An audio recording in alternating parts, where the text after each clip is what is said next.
Good morning. Good morning. AM Hustle once again. Hey, it's first day of September, and we're going to do something a little different, I guess, this last quarter of the year. Ooh, September, October, November, December. And, no, we're not in the last quarter. I guess we'll be there in October. My bad. But anyway, something different. Since this is the first of the month, that time that wrecks fear in the hearts of many people, I'm going to make some adjustments. Today's AM Hustle is about showing up, which I am finding for some of you is really hard. Just really, just to show up, just to try to. I'm wired differently. So when I talk about that, I have to come out of my head and get in your head because I have no problem showing up. I have no problem looking like a fool, but many people do. And that's where your success is. When you show up, when you do things without regard of immediate benefit or without regard of embarrassment, because sometimes when you're doing something new, something different, the embarrassment factor can be high. I'm learning some new software programs that are kind of kicking my ass because they've changed everything up. So what I'm going to do is find some little British kid on YouTube, sit there and go through all of their tutorials and learn this new software. Just that's what I'm going to have to do. And many people don't want to suffer through that process of becoming successful. That's where the real success is. The success is not the end result. The success is going through all of the bullshit to get to the end result. To help you with that, hold on a second. I've got some stuff for you. 1st of September, Hustlers Kung Fu Life Skills. For $350, you get everything that's there, everything that's coming. You get to become an affiliate, and you get this wonderful black hoodie. For those of you who care about this and want to know more, I'll go into depth at the end of the AM Hustle. All right, so let's jump into it. Why is it hard for you to show up? Fear, embarrassment, craziness. What is it? Why is it so hard for you to show up? What is the big problem? What is the deal? So once again, reconditioning myself and going back in time in my time machine. One of the reasons that I didn't want to show up was fear. Big one. Fear of failure, fear of looking like a fool, fear of making the wrong decision, fear. I can tell you some of those fears are true. Most of them aren't.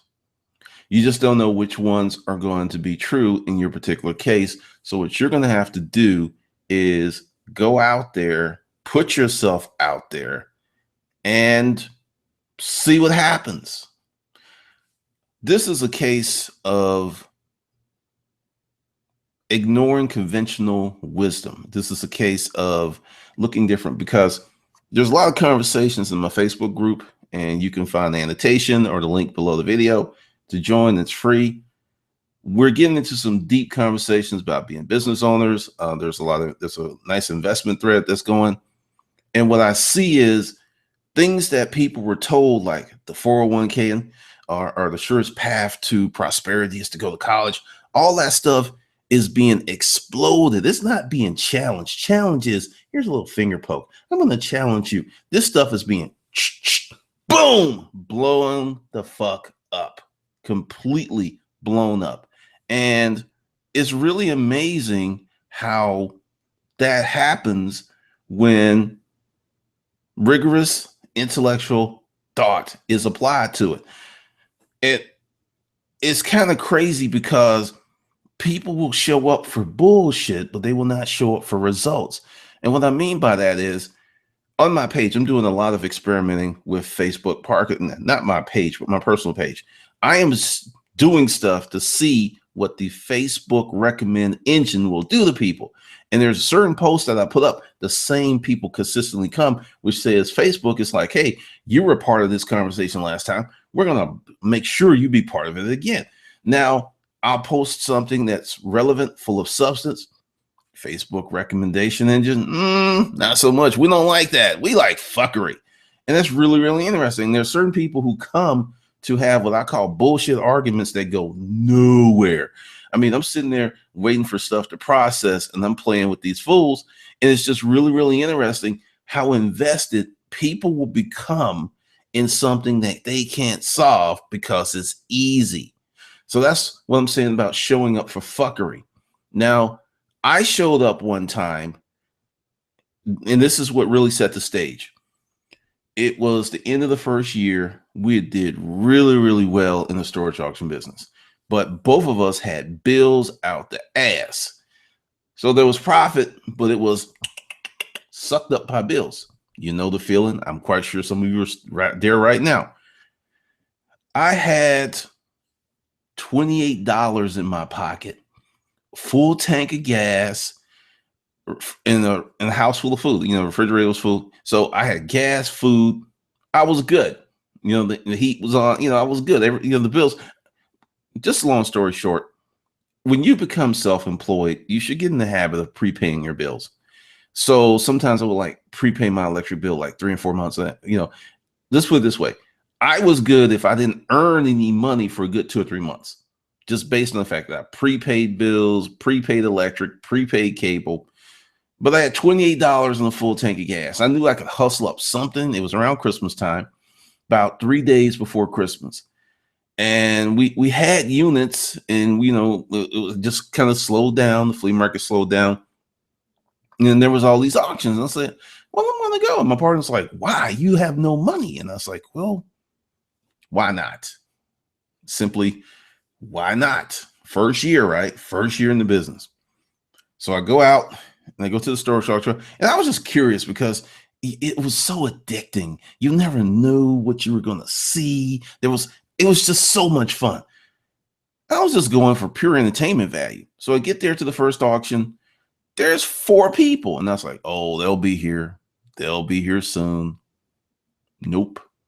4 people. It was like 6 rooms. Wasn't really interested in anything.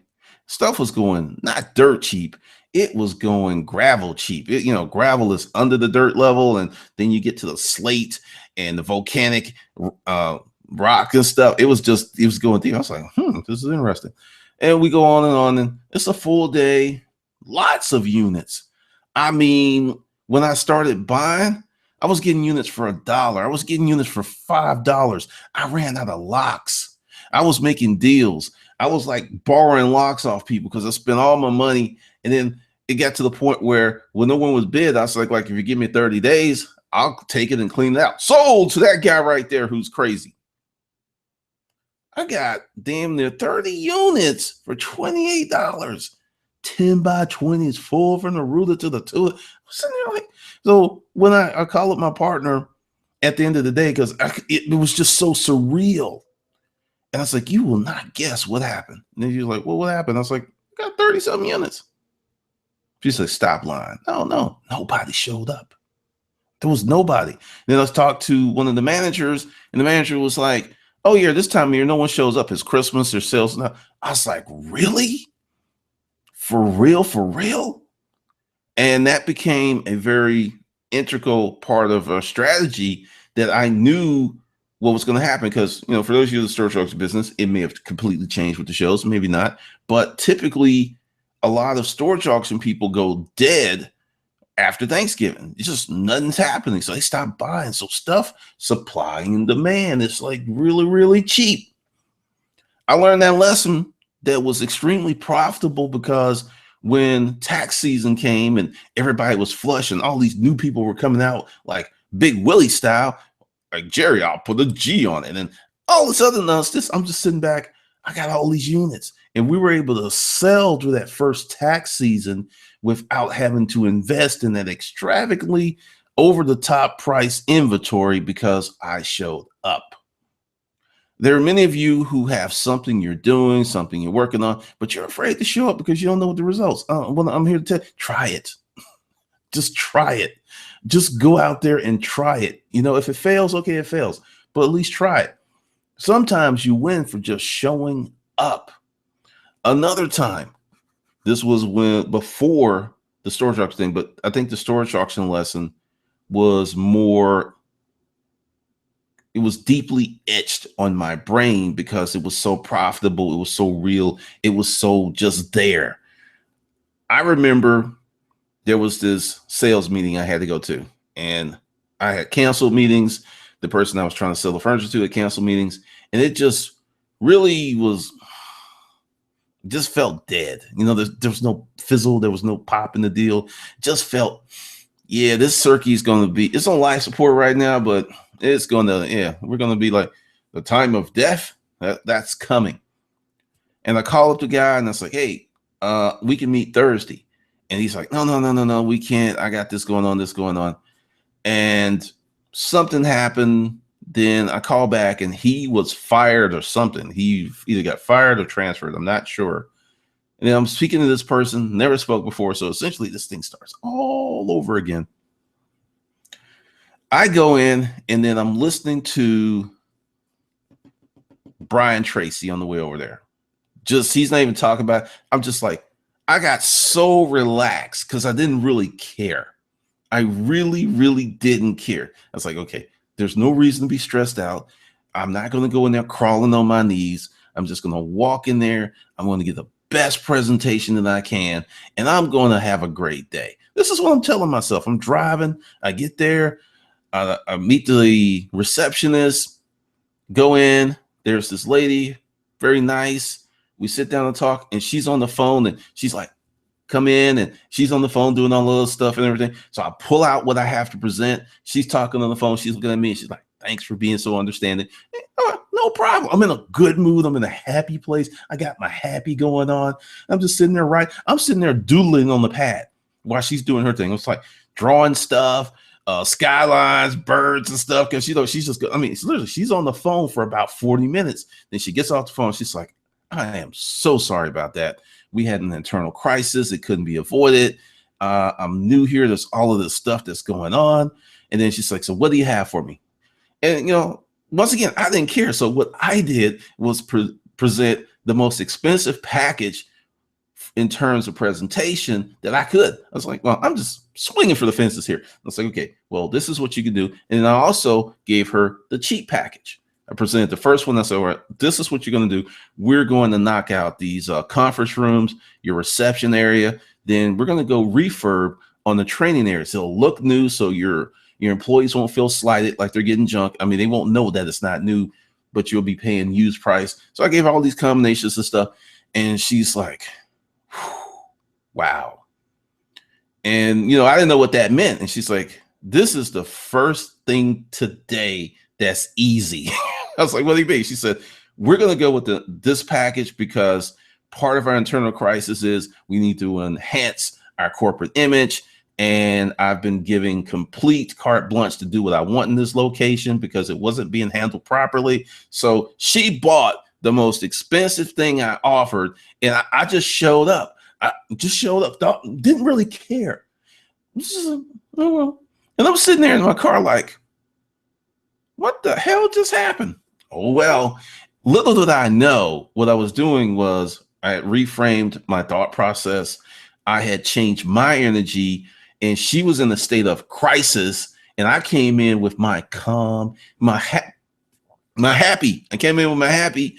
I wasn't pressed. I wasn't tripping. And boom, one of the biggest deals I got, didn't even work that hard. Just showed up. Thought it was dead. Thought it was on life support. It didn't happen. Sucker resurrected, walked out the hospital, and was doing the dance on the lawn. I was like, oh. Also, another time of showing up, and this was years and years ago. This was before online dating and hooking up became the norm.